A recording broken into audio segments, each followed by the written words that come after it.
Nina was in a hurry, like always. She was late for work again. Her bus pass was buried somewhere in her bottomless purse. Her phone was at 12% battery, and she hadn't eaten breakfast. It was just another Monday morning in New York City, crowds moving too fast, everyone staring at screens, horns honking at every red light.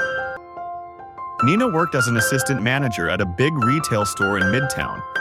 The job was thankless, the hours were long, and the customers, well, they weren't always kind. Nina liked to think she was a kind person, or she used to be. Lately, she wasn't so sure. She snapped at the barista last week for getting her order wrong. She rolled her eyes at an elderly man who asked her for directions when she was running late. She'd stopped calling her dad back because she was always too busy. She told herself it wasn't a big deal. Everyone's stressed, everyone's got problems. You can't be a saint in this city. That morning, she ducked into a corner bodega to grab a muffin and a coffee she didn't really have time for.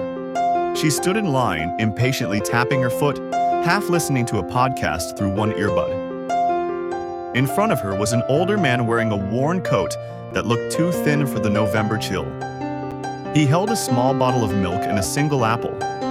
Nina's eyes flicked to the counter. The total was $2.19. The man fumbled with some coins, his hands shaking.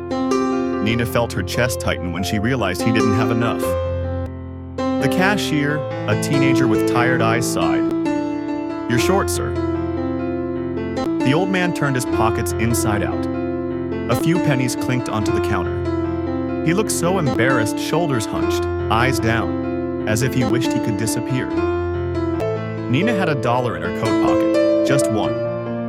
She thought about the tip jar at the cafe she'd planned to stop at next. She thought about the bus fare she might need later.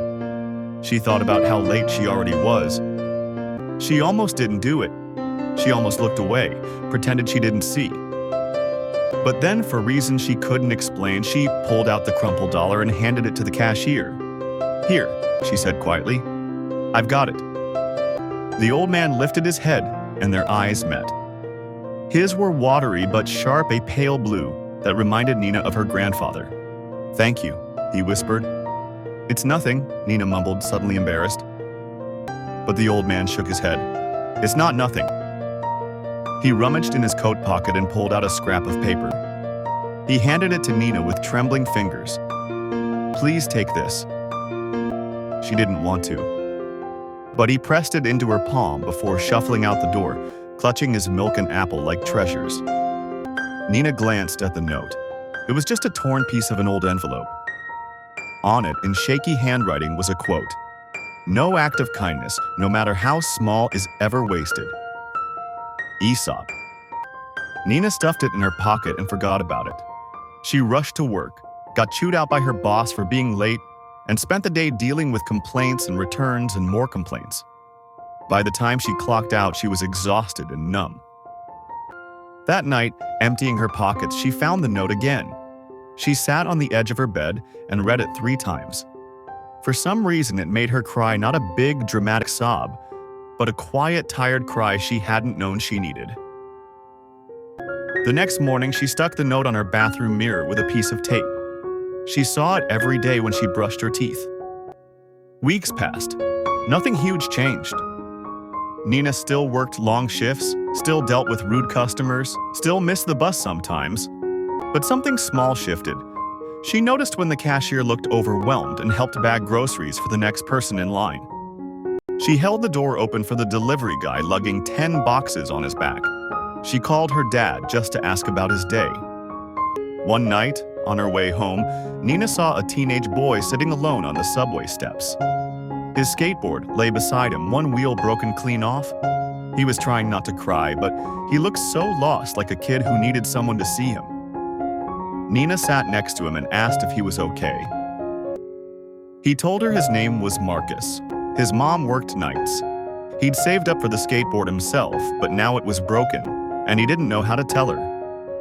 Nina didn't have much money, but she gave Marcus $20 and told him to find a shop that could fix it. He hugged her, this kid she'd never met, and said, "I won't forget you, lady." When she got home, Nina found the note on her mirror and realized She'd become the kind of person she thought she didn't have time to be. Not by doing anything huge, just by doing something when she could. Years later, Nina had a different job, one she actually liked. She still rode the bus sometimes. She still kept that piece of paper, yellowed and soft at the edges, tucked into her wallet behind her credit cards. Every so often, she'd take it out and read it again.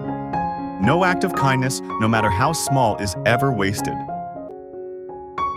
And every time she remembered that tired old man, the bottle of milk, and the single apple, and how $1 she almost kept in her pocket ended up buying her back a piece of her own heart. Moral of the story: life won't always give you time to do big, heroic things, but it will give you moments to do small, kind ones. And those moments, the ones you almost ignore, just might be the ones that change you forever.